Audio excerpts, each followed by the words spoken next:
हिमाचल में राजनीतिक पारा चढ़ा हुआ है और हिमाचल की राजनीति की बात करें तो एक ऐसा परिवार, एक ऐसा नाम जिसके बिना राजनीति अधूरी है, वो है प्रेम कुमार धूमल।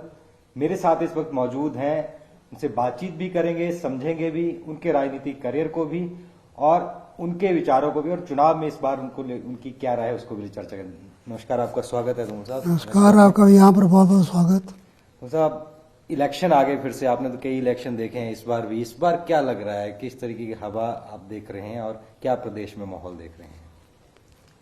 इलेक्शन जब भी आता है तो हलचल होती है और हर बार एक जैसी हवा होती है। इस बार भी अन्य चुनावों की तरह जैसे पहले चुनाव होते थे वैसा ही चुनाव ये है, इसमें वैसी ही हवा है, अनेकों उम्मीदवार हैं, लेकिन मुख्य मुकाबला दो पार्टियों में यहाँ होता है, भारतीय जनता पार्टी और कांग्रेस में, वही होगा। कांग्रेस कह रही है कि ये रिवायत है, 5 साल बाद सरकार चेंज होती है। बीजेपी कह रही है रिवायत चेंज होगी। आप क्या कहते हैं? मैं वही कहता हूँ जो बीजेपी कहती है। लगता है रिवायत चेंज होगी इस बार? रिवायत चेंज होगी, क्योंकि हर बार हम रिवायत बदलते आए। 1977 में हमने जनता पार्टी की सरकार बनाई थी, 1990 में जनता दल के साथ गठबंधन करके सरकार बनाई थी, 1998 में आफ्टर इलेक्शन गठबंधन हुआ HBC के साथ सरकार बनाई और 5 साल पहली बार चलाई। 2007 में पहली बार विशुद्ध भारतीय जनता पार्टी की सरकार बनी। 2017 में विशुद्ध भारतीय जनता पार्टी की सरकार बनी थी। अब 2022 में नई रिवायत होगी, सरकार रिपीट होगी, मिशन रिपीट सफल होगा। मिशन रिपीट होगा। पर जहाँ बात करें, आम आदमी पार्टी भी इस बार आई है हिमाचल में, पड़ोसी राज्य में आ चुकी है, दिल्ली में 8 साल से राज कर रहे हैं। क्या लगता है झाड़ू यहाँ पर कितना कामयाब हो पाएगा? पहाड़ी राज्यों में आम आदमी पार्टी का कोई काम नहीं। जैसे इनका झाड़ू उत्तराखंड में फिर गया था, वैसे झाड़ू यहाँ फिरेगा। आम आदमी पार्टी के लिए यहाँ कोई स्कोप नहीं है। तीसरा विकल्प यहाँ कभी हुआ नहीं, हमेशा 2 पार्टियों में चुनाव होता है। और आम आदमी पार्टी जिस तरह दिल्ली में और पंजाब में थोड़े ही समय में भ्रष्टाचार में उलझ गई है, उसके कारण हिमाचल के लोग उसको समर्थन नहीं देंगे। इस बार कौन सा आपने चुनाव नहीं लड़ने का फैसला क्यों किया? क्या अपनी एज की वजह से, या आप राजनीति से थोड़ा दूर रहना चाहते हैं, या किंग मेकर अब की भूमिका में हम देखेंगे? नहीं, मैं 10 चुनाव लड़ चुका हूँ, 1984 से लड़ रहे हैं, बहुत लंबी इनिंग हो गई और मैंने सोचा नए लोगों को मौका मिले। और इस तरह हम देख रहे हैं कि आप चुनाव प्रचार में भी जा रहे हैं सुजानपुर में कर्नल जी के साथ, तो क्या लगता है वहां पर राजेंद्र राणा ने आपको रहा था, इस बार आप बदला पूरा होगा? वो इस बार हमने कैप्टन को चुना, टिकट दिया है, वो सेना मेडल है, जो सेना में सेना मेडल लेके आया है, राजनीति में भी चुनाव जीतकर MLA बन के जाएगा। बहुत बड़ा मुद्दा एक बना हुआ है OPS का हिमाचल प्रदेश में। कांग्रेस से लेकर सभी पार्टियां इस पर पूरा प्रेशर बना रही हैं। आरोप ये लगते हैं कि जब OPS लागू हुई तब चलो UPA सरकार थी वहां पर, तो क्या, क्योंकि आप तो राजनीति में इतने साल से आपने देखा भी है, OPS दोबारा लागू कराया जा सकता है, या ये मांग उस वक्त जो थी उसी वक्त रोकी जा सकती थी जो लागू हुआ था? वैसे तो इसके लिए पूरी तरह कांग्रेस जिम्मेवार है। केवल केंद्र में नहीं, प्रदेश में भी कांग्रेस सरकार थी। हमारे टाइम में हमें भी कहा गया था, हम इसे नहीं माने। 2003 में सत्ता परिवर्तन हुआ और 2004 में कांग्रेस सरकार ने इसको लागू किया। तो कांग्रेस को तो हक ही नहीं है इस मुद्दे को उठाने का। लेकिन मैं मानता हूं कि जो कर्मचारी, अधिकारी सारे जीवन प्रदेश की सेवा करता है, उसको सम्मानजनक पेंशन मिलनी चाहिए। तो कोई मिनिमम पेंशन 9-10 हज़ार की तय कर दी जाए तो कर्मचारी संतुष्ट हो जाएंगे। इसके अलावा बात करें वीरभद्र सिंह जी के देहांत के बाद, देखा कि जो उपचुनाव हुए उनमें कांग्रेस बहुत अच्छा परफॉर्म करके आई, तो आप उसे क्या एज ए सिंपैथी वोट देखते हैं, या लगता है कि एंटी इनकम्बेंसी हो गई थी प्रदेश में भी? उसके चुनाव परिणाम आने के बाद पार्टी ने विस्तृत चर्चा की थी, समीक्षा हुई थी और संगठन के तौर पर जो हमें करना था वो कदम पार्टी ने उठाए हैं। इस बार भी टिकट जब बांटे तो कई बागी हुए, कई जिनको टिकट नहीं मिला आज़ाद खड़े हुए, कहीं ऊपर एक्शन भी हमने देखा पार्टी ले रही है। तो कितना नुकसान इस चीज़ का पहुंचता है जब टिकट बागी हो जाते हैं अपने ही लोग? देखिए, जब किसी दल के सत्ता में आने का संभावना होती है तो उसके टिकट के दावेदार भी ज़्यादा होते हैं। हर कोई चाहता है मैं चुनाव लड़ूं, जीतूं और सरकार का हिस्सा बनूं। कार्यकर्ता की स्वाभाविक इच्छा होती है, लेकिन टिकट मांगने तक तो सब उचित है।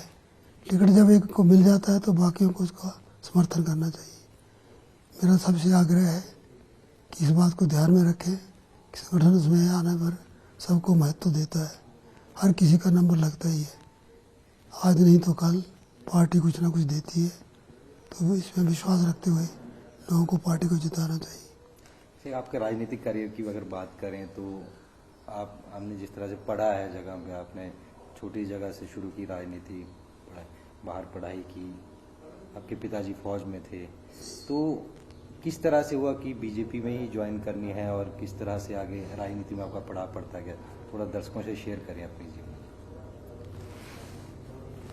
वास्तव में मैं जब बीए पार्ट भर में पढ़ता था तो LIC में नौकरी लग गई। LIC की यूनियन में एक्टिव हो गए। वहाँ हमने BMS की स्थापना की। भक्तराज किशन जी जो बाद में BMS के राष्ट्रीय अध्यक्ष बने, वो पंजाब नेशनल बैंक में थे, हम LIC में थे। और पहला वोट जो हमने दिया वो पहला वोट ही जनसंघ को दिया था। तो शुरू से ही इस वातावरण में रहे और कांग्रेस सत्ता में होती थी, हम विपक्ष में होते थे। 1984 में जब श्रीमती इंदिरा गांधी की हत्या हुई तो कोई बड़ा नेता चुनाव लड़ने के लिए तैयार नहीं था। मुझे कॉलेज से बुलाया गया कि आप चुनाव लड़ो। मैंने चुनाव लड़ा और हारे, लेकिन नॉर्थ इंडिया में हाईएस्ट वोट मिले। उसके बाद 5 वर्ष लगातार मतदान केंद्र तक जाकर काम किया, लोगों के साथ संपर्क साधा और 1989 के चुनाव में जीत गए। फिर 1991 में जीते। 98 में मुझे असेंबली का टिकट मिला, ये सोचकर कि 10-12 सीटें आएंगी, लेकिन हमारी 29 सीटें आ गई। एक का देहांत चुनाव परिणाम से पहले हो गया। फिर हमने गठबंधन में सरकार बना ली, पहली बार विधायक बना और मुख्यमंत्री बन गया। यहाँ पर अपोजिशन की सरकार चलती नहीं थी, हमने 5 साल सरकार चलाई। 2007 में फिर पार्लियामेंट का बाई इलेक्शन हुआ तो फिर कहा भाई चुनाव लड़ो, तो लोकसभा का बाई इलेक्शन लड़ा जून 2007 में, और अक्टूबर में फिर असेंबली का चुनाव आए तो कहा असेंबली लड़ो, तो असेंबली लड़ी, फिर मुख्यमंत्री बने। लंबा एक सफर आपका रहा जी, राजनीति। 2 बार मुख्यमंत्री और 3 बार सांसद, 2 बार लीडर ऑफ अपोजिशन। आपके पुत्र अनुराग ठाकुर भी लगातार सांसद हैं और मंत्री भी हैं, I&B मिनिस्टर, स्पोर्ट्स मिनिस्ट्री। तो आप किस तरह देखते हैं आपकी राजनीतिक जो मतलब कहते हैं पीढ़ी आगे बढ़ रही है, ऐसे तौर पर अनुराग के काम को देखते हैं आप? नहीं, मैं इस तौर पर नहीं देखता। अनुराग जब 6ठी-7वीं में स्कूल में पढ़ते थे उसे क्रिकेट टीम में आ गए थे स्कूल की, और 6ठी के बाद हमने उसके लिए कोई पैसा नहीं खर्चा उसके एजुकेशन में, वो स्कॉलरशिप पे पढ़ते रहे। वो क्रिकेट प्लेयर थे। जब मैं पार्लियामेंट लड़ता था तब वो कभी कभार वोट डालने आ जाते थे, कभी कन्वेंशन के लिए नहीं आए। 2002 में वो क्रिकेट एसोसिएशन के प्रेसिडेंट बने और फिर क्रिकेट स्टेडियम और धर्मशाला में निर्माण किया। तो उसके बाद कांग्रेस सत्ता में आई तो उन पर 7 केस बन गए, कोई चेन्नई में, कोई कलकत्ता में, कोई दिल्ली में, कोई शिमला में। कांग्रेस सरकार ने क्रिकेट स्टेडियम के बारे में केसेस बनाए और एक संघर्ष जो उन्होंने किया, हम तो विपक्ष में थे, हम कोई मदद नहीं कर सके। अरुण जेटली जी का उनको सहयोग रहा अदालत के मामले में, और उन्होंने देखा कि इस नौजवान में बड़ी हिम्मत है केस संघर्ष करने की। तो 2007 के बाई इलेक्शन में भी जेटली का कहना तो ये था कि अनुराग को लड़ाना चाहिए, लेकिन अटल जी ने मुझे कहा कि तुम लड़ो। मैं लड़ा। तो 2008 में जब मैं मुख्यमंत्री बन गया था तो बाई इलेक्शन आया, तब राजनाथ जी अध्यक्ष थे। उन्होंने फ़ोन किया और कहा कि आप कहाँ हैं भाई साहब? मैंने कहा मैं तो शिमला हूँ। कि कल दिल्ली में मीटिंग है लेकिन आपको आने की ज़रूरत नहीं। मैंने कहा मुख्यमंत्री तो आता है इलेक्शन कमेटी में। उन्होंने कहा नहीं, हम कर लेंगे। शाम को पता लगा कि अनुराग का टिकट हो गया। तो ये जेतली जी और हाईकमांड का ही था उनका, जो उन्होंने टिकट दिया और इनको चुनाव लड़ाया। लड़े तो रिकॉर्ड मतों से जीते, उसके बाद लगातार जीत रहे हैं और यहाँ भी अच्छा कर रहे हैं। ये हमारे लिए गौरव की बात है, प्रसन्नता की बात है।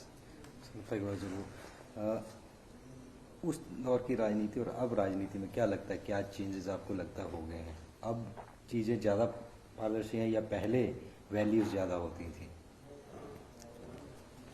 नहीं, मुझे लगता है समय के साथ सब कुछ बदल रहा है। मान्यताएं, मूल्य, टारगेट्स। हम जब पहला चुनाव लड़े थे तो हमें कहा गया था कि चुनाव जीतने के लिए नहीं लड़ रहे हैं, अपना चुनाव चिन्ह कठिन क्षेत्रों में पहुंचाने के लिए, पहाड़ों तक पहुंचाने के लिए आपको लड़ना है, कि कमल का चुनाव चिन्ह पहुंचाना है। तो जीतेंगे ऐसी तो कभी उम्मीद ही नहीं की। आज लड़ते हैं तो जीतने के लिए लड़ते हैं और कॉर्पोरेट ऑफिस की तरफ पार्टी ऑफिस चलते हैं। मतलब हर चीज़ में चीज़। बाकी चलो प्रदेश की अब बात कर लेते हैं कि इलेक्शन बिल्कुल आ रहा है, तो कितना आप इस बार मार्जिन देख रहे हैं जीत का और कितने आश्वस्त आप भाजपा की जीत को लेकर? प्रदेश की जनता द्वारा आश्वासन एक कह सकते हैं कि दोबारा से उनको कमान देगी। हमारा सौभाग्य है कि देश की भारतीय जनता पार्टी के 2 प्रधानमंत्री हुए।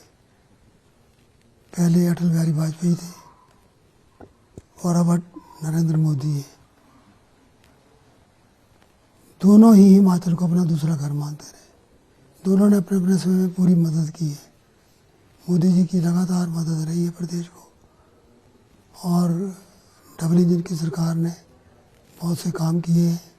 कोरोना का मुकाबला किया है। वैक्सीनेशन लगाने में हिमाचल पहली डोज देने में भी और दूसरी डोज देने में भी नंबर 1 पे रहा। और अन्य विकास कार्य भी हुए। अटल टनल का निर्माण हुआ है, अनेकों अन्य कार्य हुए। तो मैं समझता हूँ कि मोदी जी को जो विश्व के सबसे बड़े नेता हैं, उनका लाभ भी हमें मिलेगा। और डबल इंजन की सरकार ने जो काम किया है उसके कारण हम फिर सत्ता में आएंगे। धन्यवाद हमसे बात करने के लिए। तो ये थे प्रोफेसर प्रेम कुमार धूमल, जिन्होंने अपने राजनीतिक और करंट राजनीति को लेकर अनुभव शेयर किए और ये भी कहा कि डबल इंजन की सरकार दोबारा सत्ता में आएगी हिमाचल में, ये उनको पूरी तरह से उम्मीद है। हमीरपुर के समीरपुर से कैमरामैन आदित्य के साथ नितिन, MH1।